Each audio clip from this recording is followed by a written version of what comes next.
Ako po si Cedric John Mariano. Tawagin niyo ako Boyset.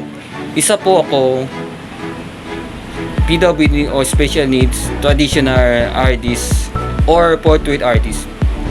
Bilang bagbati kay Michelle Marquez di dahil sa nakaabot top 10 finalists at 4 special awards sa Miss Universe 2023 bilang achievement at malaking tagumpay.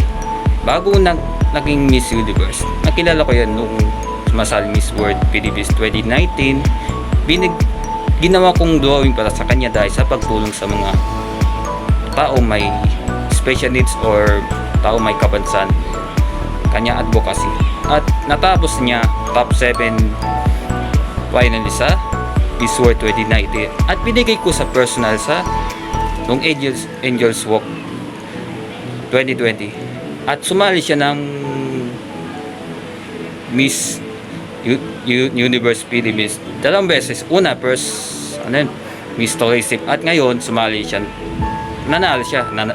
sumali siya ng Miss Universe represent ating bansa at resulta top 10 finalist at 4 ang special awards: Fanboard winner,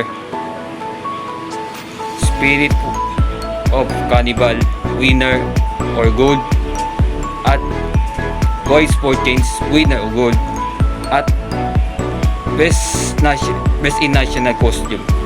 Congratulations Michelle Marquez D. Kahit di ka pinalat ng Miss Universe, pinakita mo ang ating bansa at pinakita mo yung advocacy, pagtulong sa mga kabansanan. Kahit walang corona, ikaw ang Miss Universe sa puso namin. Ulitin ko, congratulations Michelle Marquez.